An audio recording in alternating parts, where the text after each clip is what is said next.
Growing up in the Midwest, this was an alley-oop unity. No! God, please, no! No! No! No!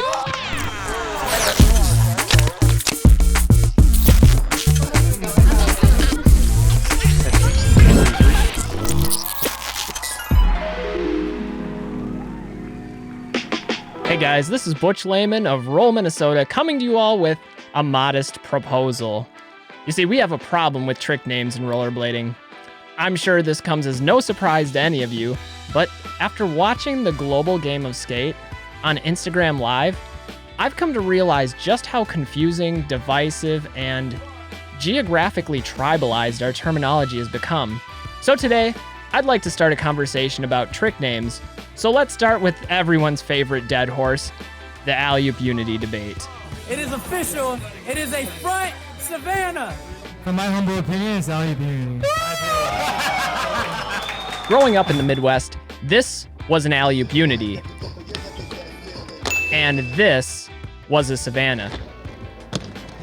Savannahs required a 270 rotation and could only be performed backside.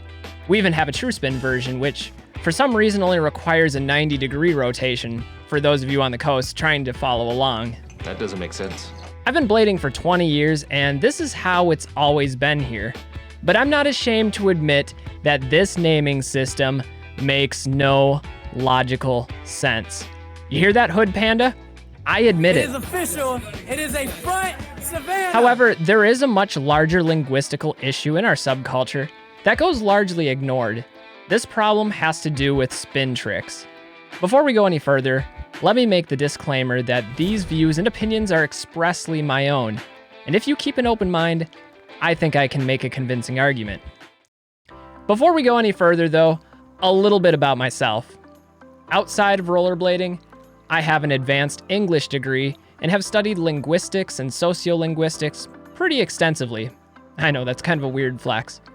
Part of my job though is teaching grammatical syntax, which essentially is the structural arrangement of sentences in language. You see, different languages have different syntactical rules.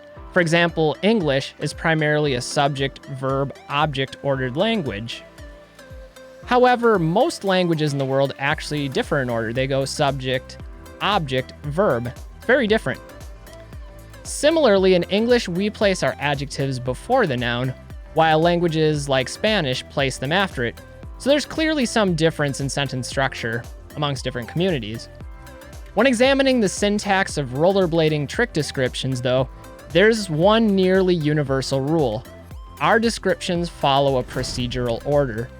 What I mean by that is when describing a trick to a fellow blader, we break it down into 4 specific elements in order of their relevance. These specific elements include the approach, how the trick is initiated. Next comes the spin, the degree of rotation and the direction of the rotation. That's followed by the actual trick, the type of grind or variation of a grind, perhaps a switch up.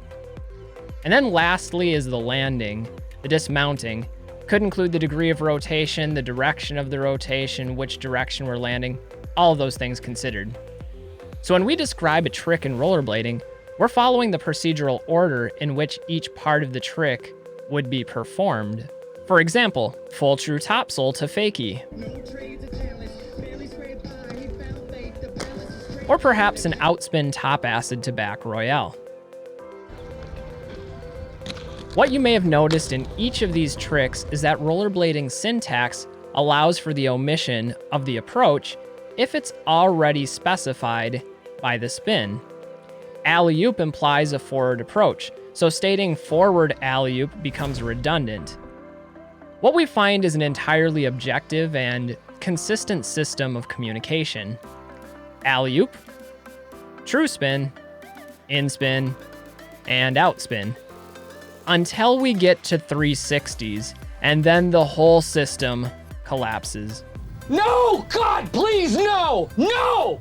No! In the Midwest, 360 grinds are directional, meaning that the name of the spin depends on the direction the skater spins in relation to the obstacle.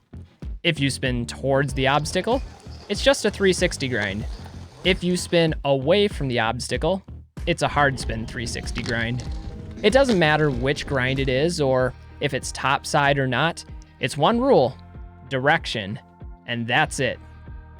I realize that this is going to sound blasphemous to other parts of the country, maybe other parts of the world. Shouldn't a hard spin be harder? But hear me out on this. The whole syntax of our system operates under this premise. Every 180 into a grind is directional. Alley-oop, towards the obstacle. True spin, away from it. In spin, towards the obstacle. Out spin, away from it. So why should 360s be any different? Instead, large parts of the country define 360 spins based on a number of subjective factors, including which way is more difficult, which grind is being performed, and in some extreme cases, which way the skater spins naturally, and which way is switch. Meaning, a hard spin can be different for different skaters. I don't know about you guys, but I don't like that. It forces the viewer into the role of a detective, determining which one is actually harder. If it's a 360 sole with the right foot, then spinning to the right is harder, but if it's a Mizu with the right foot, then spinning to the left is harder. But what if the skater's better at spinning left, then for him, the other way is hard spin it? It's nonsense. Nobody's really able to answer this clearly. This is a fundamentally flawed system, and it is so for a few reasons. Problem number one, some people use the term 360 in spin, 360 out spin, and hard spin. That's three names for two tricks. As noted earlier, in spin and out spin imply a fakie approach, in the same way alley-oop and true spin imply a forward approach. This is the same reason why I admitted earlier that the alley-oop Unity and true spin SAVANNAH are problematic names. They introduce an element of inconsistency with other existing rules. Having 360 in spin sole, 360 out spin sole, and 360 hard spin sole is confusing since two of those have to be the same trick.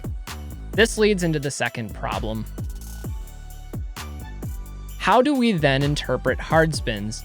As a result of the inconsistency mentioned earlier, many skaters have found themselves forced to define hard spins by subjective criteria like which is more difficult. But this will inevitably vary by trick and by skater. To me, this is a sloppy and illogical way to do things. I would prefer using the same standard that already applies to 180 grinds, the direction of the spin in relation to the obstacle. If you spin towards the rail, it's 360. If you spin away from the rail, it's hard spin. Now, admittedly, under this proposal, the word hard spin might not indicate that it's harder, but neither does a true spin indicate that a grind is more real or authentic than its alternative, the alley-oop. So let's draw some conclusions.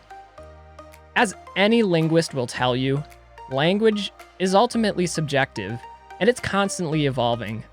It really doesn't matter what we call our tricks, as long as we're able to express the idea represented by them. However, it seems to me that the most pragmatic solution is really twofold. First, I would call on people to embrace the SAVANNAH. This one pains me a bit, as a lifelong disciple of the alley-oop Unity. But given the universally agreed upon definitions of alley-oop and true spin, that they're 180s into grinds, it doesn't make sense to call an H-block trick alley-oop or true spin, especially if it doesn't apply to other H-block tricks. Secondly, I would encourage people to make spins objective.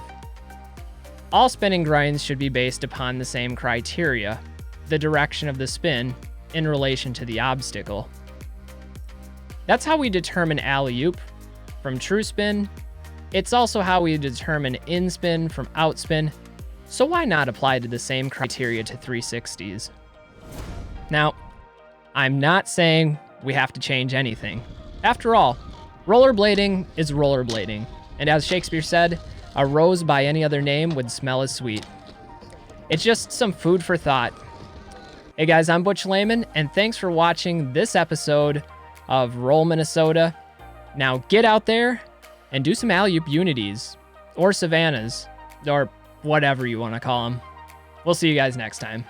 Peace.